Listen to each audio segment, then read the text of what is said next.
Hi, എല്ലാവർക്കും നമസ്കാരം. നമുക്ക് ചെമ്പഴന്തീർ പൂവിലെ സച്ചിയുടെയും രേവതിയുടെയും നാളത്തെ നല്ലൊരു കഥ കേൾക്കാം.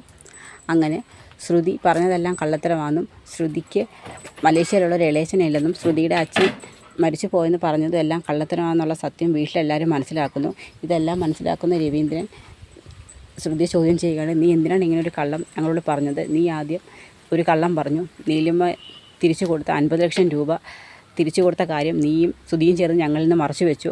ആ സത്യം സച്ചിയാണ് കണ്ടുപിടിച്ചത്. അതിനുശേഷം നീ മേലിലൊരു തെറ്റും ആവർത്തിക്കത്തില്ലെന്ന് പറഞ്ഞുകൊണ്ടാണ് തിരിച്ച് നീ വീണ്ടും വീട്ടിൽ കയറി കൂടിയത്. അതിനുശേഷം നീ പിന്നെയും ഇങ്ങനെ ഓരോരോ കള്ളം ചെയ്യാൻ നിനക്ക് എങ്ങനെ തോന്നി? സ്വന്തം അച്ഛൻ മരിച്ചു പോയെന്നും ഒരു നാടക നടനെ കൊണ്ടുവന്ന് സ്വന്തം ഇളയച്ചനാന്ന് പറഞ്ഞ് പരിചയപ്പെടുത്താൻ നിനക്ക് നാണമില്ലേ? നിന്നെ ഞാൻ എൻ്റെ സ്വന്തം മകളുടെ സ്ഥാനത്താണ് കണ്ടത് എന്നൊക്കെ പറഞ്ഞ് രവീന്ദ്രൻ വളരെ വിഷമത്തോടുകൂടിയും ദേഷ്യത്തോടുകൂടിയാണ് ശ്രുതിയോട് സംസാരിക്കുന്നത്. അതിനുശേഷം അങ്കിൾ എനിക്കൊരു തെറ്റ് പറ്റിപ്പോയി, എന്നോട് ക്ഷമിക്കണം എന്നൊക്കെ പറഞ്ഞ് കാല് പിടിച്ച് മാപ്പ് പിടിക്കുകയാണ്. ആ സമയത്തുമാണ് നമ്മുടെ ചന്ദ്രമതി ഇങ്ങോട്ട് വരുന്നത്.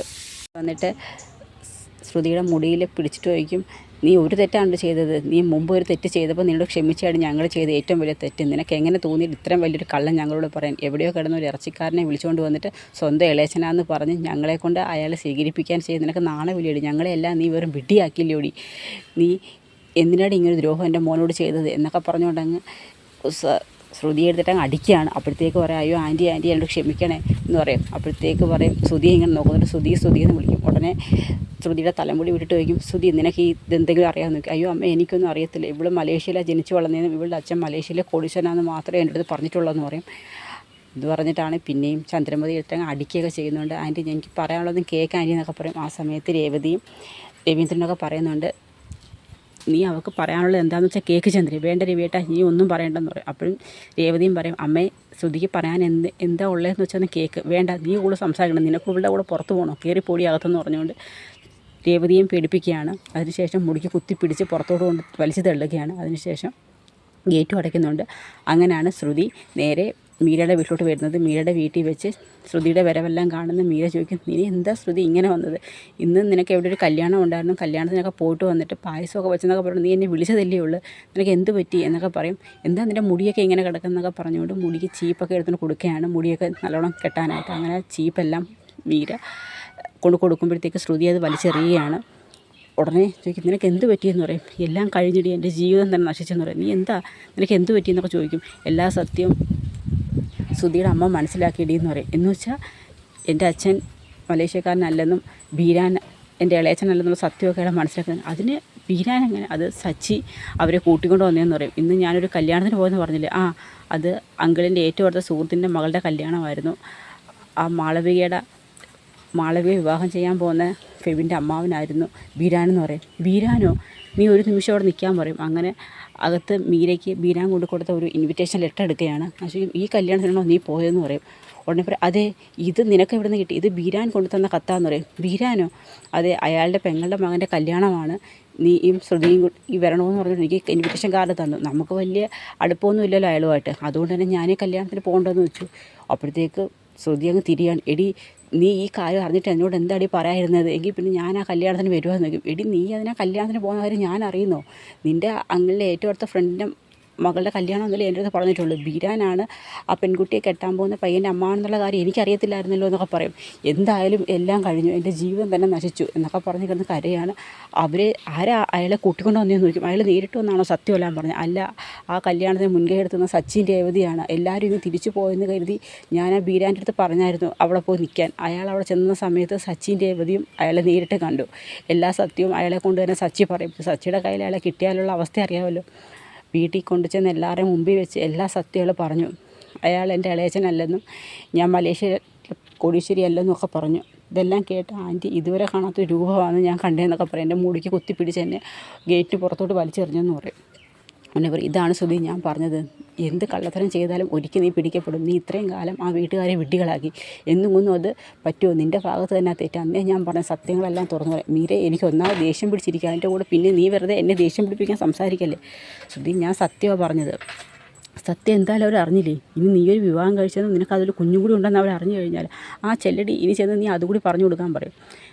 ഞാൻ ഇഷ്ടപ്പെട്ട് ആഗ്രഹിച്ച് നേടിയെടുത്ത ജീവിതമായത്. ആ ജീവിതം ഒരിക്കലും ഒന്നിൻ്റെ പേരിലും കളഞ്ഞു കുളിക്കാൻ ഞാൻ ആഗ്രഹിക്കുന്നില്ലെന്ന് പറയാം. നീ എന്തൊക്കെയാണ് പറയുന്നത്? എനിക്കൊരു കാര്യം ഉറപ്പാണ് മീരെ, അവരെന്നെ വീട്ടിൽ നിന്ന് പുറത്താക്കി, പക്ഷേ ഞാൻ തിരിച്ചു കയറും. എനിക്ക് ശ്രുതിയുടെ ഭാര്യയായിട്ട് തന്നെ ജീവിക്കണമെന്ന് പറയും. അപ്പം മീര പറയും, നീ എന്തൊക്കെയാണ് ശ്രുതി ഈ പറയുന്നത്? നിന്നെ ആ വീട്ടിൽ നിന്ന് അവരെ അടിച്ച് പുറത്താക്കിയിട്ട് ഇനി നിനക്ക് അങ്ങോട്ട് തിരിച്ചു കയറാൻ പറ്റുമോ? അവർ നിന്നെ അങ്ങോട്ട് കയറ്റുമോ? ആൻറ്റി കേട്ടത്തില്ല. പക്ഷേ ശ്രുതിയുടെ അച്ഛൻ്റെ സ്വഭാവം എനിക്കറിയാം. അദ്ദേഹം എല്ലാം മക്കളെയും മരുമക്കളെ ഒരേപോലെ തന്നെ കാണുന്നത്. ആൻറ്റിയെ പോലെ വേർതിരിവൊന്നും അദ്ദേഹത്തിനില്ല. മക്കളും ഭാര്യമാരുടെ സന്തോഷമായിട്ട് ജീവിക്കണമെന്ന് തന്നെ അങ്കിളിൻ്റെ ഏറ്റവും വലിയ ആഗ്രഹം. അതുകൊണ്ട് തന്നെ അങ്കിൾ എന്നെ തിരിച്ച് വിളിക്കുമെന്ന് പറയും. ഇതൊക്കെ നിൻ്റെ പ്രതീക്ഷ മാത്രം അല്ല, അല്ലെങ്കിൽ ഏത് രീതി കൂടിയാലും ഞാൻ ആ വീട്ടിൽ തിരിച്ചു കയറും. എനിക്ക് ശ്രുതിയുടെ ഭാര്യയായിട്ട് തന്നെ ജീവിക്കണമെന്ന് പറയും. എന്നിട്ട് നീ പറഞ്ഞ ശ്രുതി ഇത്രയും സംഭവം വീട്ടിലുണ്ടായിട്ട് നിൻ്റെ പക്ഷം ചേർന്നു നോക്കും. അതിന് ശ്രുതിയെ ഒന്ന് സംസാരിക്കാൻ പോലും ആൻറ്റി എൻ്റെ അടുത്തോട്ട് വിടുന്നില്ലെന്ന് പറയും. എങ്ങനെ വിടും? നീയും അവനോട് പോലും കാണിച്ചിരിക്കുന്ന കൊടും വഞ്ചനയില്ലേ? അവനോടെങ്കിലും നിനക്ക് എല്ലാ സത്യവും പറയാമെന്നില്ലെന്ന് നോക്കും. അങ്ങനെ പറഞ്ഞാൽ ശ്രുതി എന്നെ വിവാഹം കഴിക്കുമെന്നായിരുന്നു. ഞാൻ മലേഷ്യയിലുള്ള കോടീശ്വരിയായതുകൊണ്ട് മാത്രമാണ് ആൻറ്റിയുടെ മകനെ കൊണ്ട് എന്നെ വിവാഹം കഴിപ്പിക്കാൻ സമ്മതിച്ചത്. അതല്ല ഞാൻ രേവതിയെ കണക്കൊരു പിച്ചക്കാരിയാണെന്ന് പറഞ്ഞെങ്കിൽ ആൻറ്റി വിവാഹത്തിന് സമ്മതിക്കുമോ എന്നൊക്കെ ചോദിക്കും. എന്തായാലും സംഭവിക്കാനുള്ള സംഭവിച്ചു, ഇനി ഒന്നും പറഞ്ഞിട്ട് കാര്യമില്ലെന്ന് പറയും. എന്തായാലും ഞാൻ ഒരു കാര്യം തീരുമാനിച്ചു മീരെ, എനിക്ക് ആ വീട്ടിലോട്ട് തിരിച്ച് ജീവിച്ചേ പറ്റത്തോളം എന്ന് പറയും. ശ്രുതി അത് നടക്കുന്ന കാര്യമാണ്. പിന്നെ ഞാൻ എന്ത് വേണം? ഇത്രയും സംഭവങ്ങൾ നടന്നെന്ന് കരുതി ഞാൻ കരഞ്ഞ് നിലവിളിച്ച് ഇവിടെ തന്നെ ജീവിക്കണം? എൻ്റെ ജീവിതം മുഴുവൻ കുറേ കാലത്തിന് മുമ്പ് ഞാൻ ഇതുപോലെ കരഞ്ഞ് തളർന്നതാണ്. ഇനി എൻ്റെ ജീവിതം ഞാൻ ആർക്കും വേണ്ടി വിട്ടുകൊടുക്കാൻ തയ്യാറാവത്തില്ല. എൻ്റെ ജീവിതം ഞാൻ തീരുമാനിക്കുന്ന കണക്ക് വേണം നടപ്പിലാക്കാൻ എന്നൊക്കെ പറഞ്ഞ് മീരയോടങ്ങ് ശക്തമായിട്ടങ്ങ് വാദിക്കുകയാണ്. ശരി, നിൻ്റെ ആഗ്രഹം പോലെ തന്നെ, നീ തീരുമാനിക്കുന്ന പോലെ തന്നെ എല്ലാം നടക്കട്ടെ എന്ന് പറയും. അതിനുശേഷം പിന്നെ നമ്മുടെ സച്ചിൻ രേവതിയും കൂടി ഇരുന്ന് സംസാരിക്കുകയാണ്. സച്ചിൻ രേവതിയും കൂടി സംസാരിക്കുമ്പോൾ അന്ന് നടന്ന സംഭവത്തെക്കുറിച്ച് എനിക്ക് മുമ്പ് തൊട്ടേ എനിക്ക് ആ പൗഡർ ഇടുന്ന കാര്യത്തിൽ ഓരോ സംശയമായിരുന്നു. ഈ മലേഷ്യൻ ഇളയച്ചനെ കുറിച്ചൊക്കെ സംശയം ഉണ്ടായിരുന്നു. ഞാൻ നിന്നോട് പലതവണ പറഞ്ഞിട്ടില്ലേ രേവതി, അവൾ ആളൊരു ഫ്രോഡാണെന്നുള്ളത്. ഇതിനെല്ലാം കാരണം ആ സ്തുതിയാണെന്ന് സച്ചി പറയും. ശ്രുതി അദ്ദേഹം എന്ത് ചെയ്തു? ശ്രുതിയല്ലേ ഈ കള്ളത്തരം മുഴുവൻ പറഞ്ഞത്. അതിന് നിങ്ങളുടെ ചേട്ടൻ എന്ത് ചെയ്ത്? അവൻ്റെ അത്യാഗ്രഹമാണ് രേവതി ഇതിനെല്ലാം കാരണമെന്ന് പറയും. അവന് പണ്ട് തൊട്ടേ എങ്ങനെയും കുറേ പണം ഉണ്ടാക്കണം, പണക്കാരനാവണം. ആ അത്യാഗ്രഹമാണ് അവനെ ഇങ്ങനൊരു കുരുക്കി കൊണ്ട് ചാടിച്ചതെന്ന്. അവൾ പണക്കാരിയായതുകൊണ്ടല്ലേ അവളെ വിവാഹം കഴിക്കാൻ പോയത്. അല്ലെന്നുണ്ടായിരുന്നെങ്കിൽ ഈ ബന്ധം നടക്കുമായിരുന്നോ? അവൻ്റെ പണത്തിനോടുള്ള അത്യാഗ്രഹം കൊണ്ട് അവൾ പറഞ്ഞാൽ അവൻ വിശ്വസിച്ചത്. ഒരിക്കൽ പോലും അവളെക്കുറിച്ചൊന്ന് അന്വേഷിക്കാൻ അവൻ തയ്യാറായില്ല. എന്തെല്ലാം കാര്യങ്ങൾ നമ്മൾ പറഞ്ഞു. അതിൻ്റെ ഫലമായിട്ട് ഇപ്പോൾ ഇതൊക്കെ അനുഭവിക്കുന്നതെന്ന് പറയും. ആ സമയത്താണ് ശ്രുതി റൂം തുറന്ന് പുറത്തോട്ടിറങ്ങി വരുന്നത്. അങ്ങനെ കുറച്ച് നേരം ഡൈനിങ് ഹാളിലൊക്കെ ഞാൻ നടക്കുകയാണ്. വെള്ളം കുടിക്കും, അവിടെ വന്നിരിക്കും, പിന്നെ എഴുന്നേക്കും, പോവും.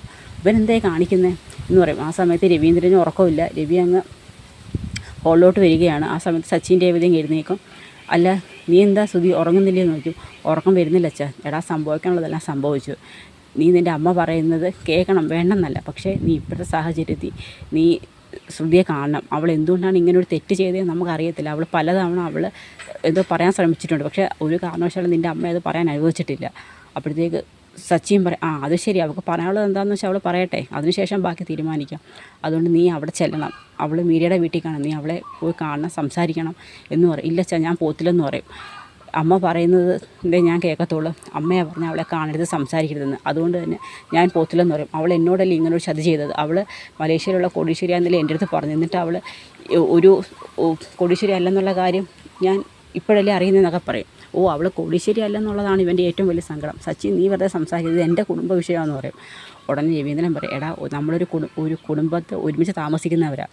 ഒരു വീട്ടിൽ പ്രശ്നം ഉണ്ടാകുമ്പോൾ അത് എല്ലാവർക്കും ഉണ്ടാകുന്ന പ്രശ്നം പോലെ തന്നെ. അതുകൊണ്ടാണ് ഞാൻ പറഞ്ഞത്, പ്രശ്നങ്ങൾ കൂടുതൽ വഷളാക്കാതെ നീ ശ്രുതിയോട് സംസാരിക്കണം. ഇല്ലച്ചാ, ഞാൻ സംസാരിക്കത്തില്ല, ഇതെൻ്റെ വ്യക്തിപരമായ കാര്യം, ഇതിൽ അച്ഛൻ ഇടപെടണമെന്ന് പറയും. എന്താടാ നീ പറഞ്ഞതെന്ന് വെച്ചോളൂ. സച്ചി അടിക്കാൻ അങ്ങ് കയ്യോങ്ങാണ് ശ്രുതിയെ. ഉടനെ ശ്രുതി നമ്മുടെ രേവതി കയറി പിടിക്കും. എന്താ സച്ചേട്ടായത്? പിന്നെ അല്ലാതെ അവൻ പറഞ്ഞു കിട്ടില്ലേ, ഇത് ഇവൻ്റെ വ്യക്തിപരമായ കാര്യമാണ്. അപ്പോൾ അച്ഛനില്ലായിരുന്നെങ്കിൽ ഈ പറഞ്ഞ നീയോ ഞാനോ ആരെങ്കിലും ഇവിടെ ഇങ്ങനെ നിൽക്കുമായിരുന്നു. നീ അച്ഛനോട് സംസാരിക്കുന്നോടാ എന്നൊക്കെ പറഞ്ഞുകൊണ്ട് ശ്രുതിയോട് ദേഷ്യപ്പെടുകയാണ്. നീ കൂടുതൽ സംസാരിക്കണമെന്ന് പറയും. എടാ, നീ അച്ഛൻ പറഞ്ഞ കേൾക്ക്, നീ ആദ്യം പോയി അവളെ കണ്ട് അവളോട് കാര്യങ്ങൾ സംസാരിക്കുക എന്ന് പറയും. ആ സമയം ഇല്ല, ഞാൻ അമ്മ പറഞ്ഞാൽ മാത്രമേ കേൾക്കത്തുള്ളൂ എന്ന് പറയും. അങ്ങനെ പിന്നെയും രവീന്ദ്രൻ പറയും, എടാ മോനെ, വീടുകളിലാകുമ്പോൾ പല പ്രശ്നങ്ങളും ഉണ്ടാവും. ആ പ്രശ്നങ്ങൾ കൂടുതൽ വഷളാക്കാതെ നമ്മൾ എത്രയും പെട്ടെന്ന് ആ പ്രശ്നങ്ങളെ പരിഹരിക്കാൻ നോക്കണം. എനിക്ക് എൻ്റെ 3 മരുമക്കൾ ഒരുപോലെ തന്നെ. അവളുടെ ഭാഗത്തൊരു തെറ്റ് പറ്റിയിട്ടുണ്ടെന്നുണ്ടെങ്കിൽ ആ പ്രശ്നം പരിഹരിച്ച് അവളെ തിരിച്ച് കൂട്ടിക്കൊണ്ട് വരാൻ ശ്രമിക്കണം എന്നൊക്കെ പറയും. എന്തു പറഞ്ഞിട്ടും ശ്രുതി അമ്മ പറഞ്ഞാൽ മാത്രമേ കേൾക്കത്തുള്ളൂ എന്നുള്ള മട്ടി നിൽക്കുകയാണ്. ഉടനെ സച്ചി പറയും, ഇല്ല ചാ, എന്തു പറഞ്ഞാലും അമ്മ പറഞ്ഞതിനപ്പുറം അവൻ നിൽക്കത്തില്ലെന്ന് പറയും. പിന്നെ അവൻ്റെ ജീവിതത്തിൽ അവൻ തന്നെ തീരുമാനിക്കട്ടെന്ന് പറയും. അപ്പോഴത്തേക്കും രവിക്ക് നല്ല സങ്കടമാണ്. രവി അങ്ങ് പോവും. അത് കഴിഞ്ഞ് നമ്മുടെ ചന്ദ്രയ്ക്കങ്ങ് കലിയും അടക്കി പിടിച്ചിങ്ങനെ നിൽക്കുകയാണ്. അങ്ങനെ ചന്ദ്ര നേരെ പോകുന്നത് നമ്മുടെ ഭാമയുടെ വീട്ടിലോട്ടാണ്. ഭാമയുടെ വീട്ടിലോട്ട് ചെന്നിട്ട് കലിപൂടങ്ങ് ഇരിക്കുകയാണ്. എന്നിട്ട് ഭാമയെ കണ്ടു അവളെ ഞാൻ എങ്ങനെ സ്നേഹിച്ചെന്ന് നിനക്കറിയാമോ ഭാമ? അവളെ ഞാൻ എൻ്റെ സ്വന്തം മകളെ കണക്കാണ് കണ്ടത്. ഒരു മരുമകളുടെ സ്ഥാനത്ത് ഞാൻ അവളെ കണ്ടിട്ടേ ഇല്ല. എനിക്ക് 3 മരുമക്കൾ വന്നു, എന്നിട്ടും ഞാൻ അവളെ അല്ലേ തലയിലേറ്റിക്കൊണ്ട് നടന്നത്. അവൾക്ക് വേണ്ടി ഞാൻ എന്തൊക്കെ ചെയ്യുന്നറിയാം. എൻ്റെ വസ്തുവിൻ്റെ വീടിൻ്റെയും പ്രമാണം അവൾക്ക് വേണ്ടി ഞാൻ കൊടുത്തു. എന്നിട്ട് അവൾ പാർലർ തുടങ്ങി. എന്നിട്ട് ആ പാർലറിൽ എൻ്റെ പേര് ചന്ദ്ര ബ്യൂട്ടി പാർലർ ഇട്ടിട്ട് അവസാനം അത് അവൾ മാറ്റി വേറെ പേരിട്ട്. ഇതെല്ലാം ഞാൻ ക്ഷമിച്ചില്ലേ. 50 ലക്ഷം രൂപ ആ നീലിമ എന്ന പെണ്ണ് തിരിച്ചു കൊടുത്തത്. എന്നിട്ട് ആ പൈസയും അവളും ശ്രുതിയും കൂടി മേടിച്ചിട്ട് അതും പിന്നെ ഞാൻ അറിഞ്ഞത്. അതും എന്നിൽ നിന്ന് അവൾ മറച്ചു വെച്ചു. എന്നിട്ട് ഞാൻ അവൾ ക്ഷമിച്ചു. എന്തെല്ലാം തെറ്റുകൾ അവൾ ചെയ്തു അതെല്ലാം ഞാൻ മറച്ചു വെച്ച് അവളെ പിന്നെയും ഞാൻ സ്നേഹിച്ചത്. എന്നിട്ട് ഇത്രയും വലിയ കൊടുംചതി അവൾ എന്നോട് കാണിച്ചല്ലോ എന്നൊക്കെ പറഞ്ഞ് ദേഷ്യപ്പെടുകയാണ്. ഇതാ ചന്ദ്ര രവിയേട്ടൻ നിന്നോട് എപ്പോഴും പറഞ്ഞത്, 3 മരുമക്കളുണ്ടെങ്കിൽ 3 പേരെയും ഒരുപോലെ കാണുമെന്ന്. നീ എപ്പോഴും 3 പേരെയും വേർതിരിച്ചാണ് കണ്ടിട്ടുള്ളത്. രേവതിയെ ഒരു സ്ഥാനത്തും അതുപോലെ തന്നെ ശ്രുതിയെ തലയിലേറ്റിയൊക്കെ നടന്നു. ഇപ്പോൾ അവസാനം നിന്നെ അവൾ തന്നെ പറ്റിച്ചെന്ന് പറയും. എന്നുവെച്ചാൽ ഇതിനെല്ലാം കാരണം ആരാ? നീയല്ലേ അവളെ എൻ്റെ വീട്ടിലോട്ട് പറഞ്ഞു വിട്ടേന്ന് ചോദിക്കും. ഞാനെന്ത് ചെയ്ത്?